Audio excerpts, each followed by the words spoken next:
श्रीराम समर्थ.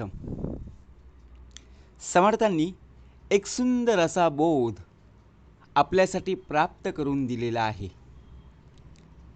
जीवन हा एक घडविला जात असलेल्या सोन्याच्या दागिन्याप्रमाणे आहे. तो आपण जितका काळजीपूर्वक घडवू ना तितका तो अधिक शोभेल. प्रत्यक्षात जर पाहायला गेलो, आपल्याला मिळालेलं आयुष्य, आपल्याला मिळालेलं जीवन म्हणजे एका मौल्यवान सोन्याच्या दागिन्यासारखं आहे, जे आपण स्वतः घडवू शकतो. जेवढ्या काळजीने आणि कौशल्याने ते तुम्ही घडवाल ना, तेवढं ते अधिक सुंदर, मौल्यवान आणि आकर्षक पाहायला मिळेल. ज्याप्रमाणे आपला देह सोन्याच्या दागिन्याप्रमाणे आहे ना, त्याचप्रमाणे आपण आपल्या देहाची किंमत बघा कमी करून ठेवलेली आहे. आपल्याला प्रत्यक्षात जर पाहायला गेलं तर आपल्या या देहाची किंमत मोजता न येण्यासारखी आहे. ज्याप्रमाणे लोखंड गंजतं बघा, त्याप्रमाणे आपला देह हा लोखंडासारखा गंजलेला आहे. एखादी वस्तू ज्याप्रमाणे बघा, नवीन वस्तू खरेदी केली आणि तिचा जर वापर केला नाही तर ती बघा गंजून जाते की नाही. मग त्याचप्रमाणे आपला देह हा सोन्यासारखा आहे, सोन्याच्या दागिन्यासारखा आहे. घडवला पाहिजे, काळजी घेतली पाहिजे. आपण आपल्या देहाची काळजी घेत नाहीये. आपण दुसऱ्यांचा विचार करतो. तो विद्यार्थी, तो मुलगा किंवा ती मुलगी खूप हुशार आहे. मग त्यांच्या अंगामध्ये, त्यांच्या अंगी प्रत्यक्षात उत्तम प्रकारे कौशल्य आहेत. मग आपल्या अंगी नाहीत का? ती व्यक्ती खूप चांगली काम करते, मग आपण नाही करू शकत का? आपल्याला सुद्धा कौशल्य प्राप्त करून दिलेले आहे, आपल्याला सुद्धा बुद्धी प्राप्त करून दिलेली आहे, परंतु आपण त्याप्रमाणे घडत नाही.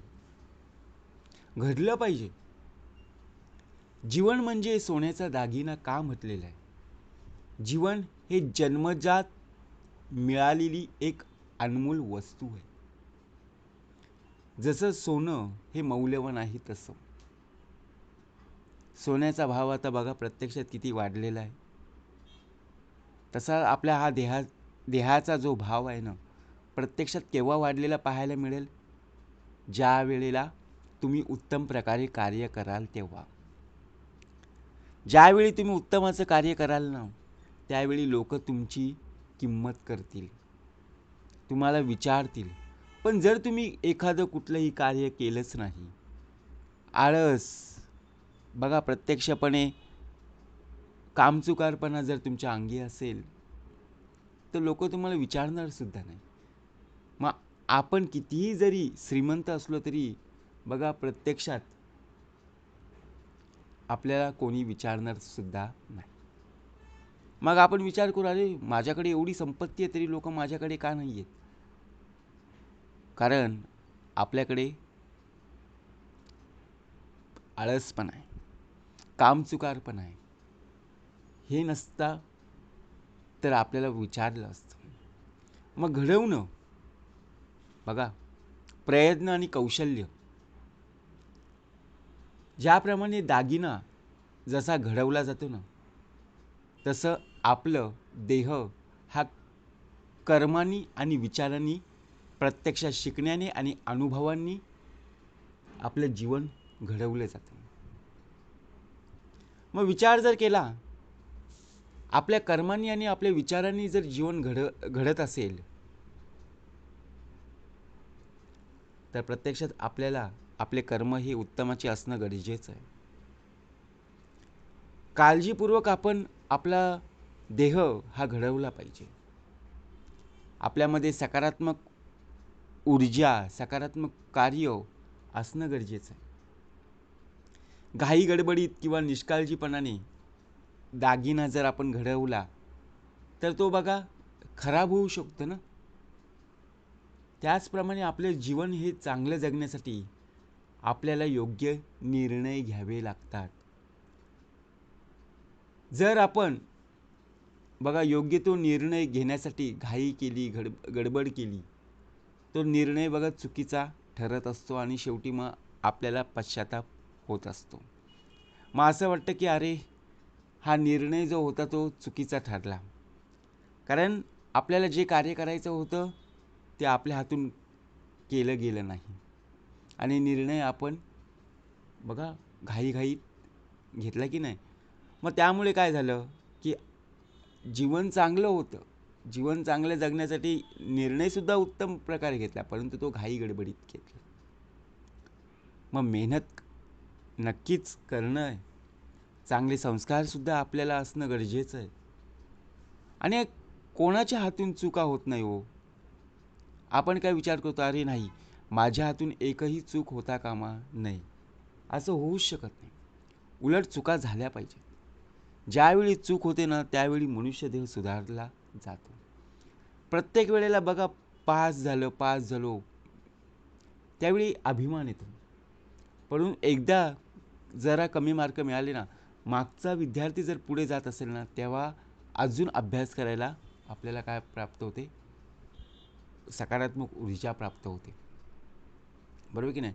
प्रत्येक वेळेला 50 रन बघा, प्रत्येक वेळेला आपण हाफ सेंचुरी मारली किंवा फुल सेंचुरी मारत गेलो त्याला किंमत नाही आहे. एकदा आपण 0वर आऊट झालो ना आणि पुढच्या वेळेला बघा आपण 100 रना मारल्या की अजून पब्लिकसुद्धा खुश होते. बरोबर की नाही. आणि मॅच बघायला सुद्धा मजा येते. म्हणून ज्या प्रकारे बघा उत्तम आणि यशस्वी जीवन कशाला म्हणत आहे, जेवढे तुम्ही तुमच्या आयुष्याला चांगले आकार द्याल ना तेवढं ते अधिक सुंदर, यशस्वी आणि अर्थपूर्ण होईल.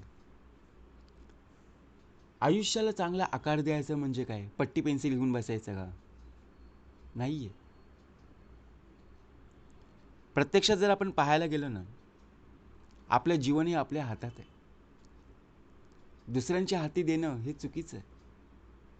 आपल्याला काय करायचं आहे, कशा प्रकारे वागायचं आहे, कशा प्रकारे या जगामध्ये आपल्याला जगायचं आहे, हे आपल्या हातात आहे.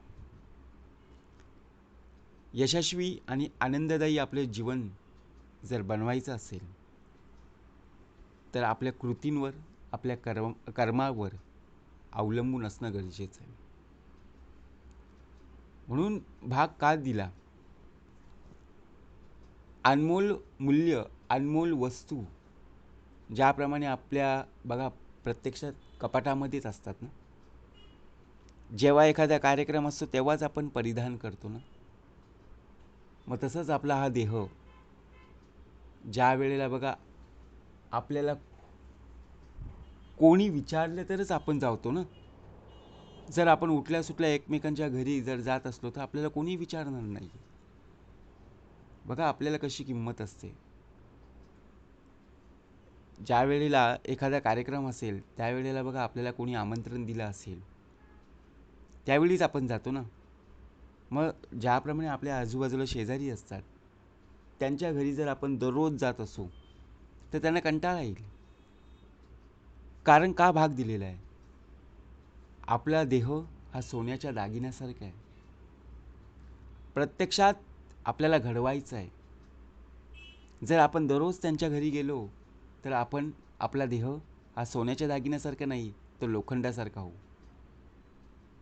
आणि आपल्याला कोणीही मग विचारणार नाही आहे, कारण त्यांना काय वाटेल की यांना काहीच काम नाही आहे, हे दररोज आपल्या घरी येतच असतात. बरोबर की नाही. मग असं होता कामा नये. आपलं जीवन अतिशय सुंदर आणि मौल्यवान कशा प्रकारे घडेल याचा विचार हा आपल्याला करायचा आहे. आपला देह हा कर्मावर अवलंबून असणं गरजेचं आहे. कारण ज्याप्रमाणे दागिना जसा घडवला जातो ना तसा देह हा परमेश्वराने घडवलेला आहे, परंतु त्याला आकार देण्याचं कार्यसुद्धा आपल्या हाती आहे. ते कार्यसुद्धा परमेश्वरच करून घेणार आहे, कारण कार्यसिद्धीस नेण्यास श्री समर्थच आहेत. म्हणून भाग का दिलेला आहे. ज्याप्रमाणे जीवन हा एक घडविला जात असलेल्या सोन्याच्या दागिन्यासारखा आहे ना, तो जितका काळजीपूर्वक आपण घडविला जाईल ना, तितका तो अधिक शोभून दिसेल. जय जय रघुवीर समर्थ.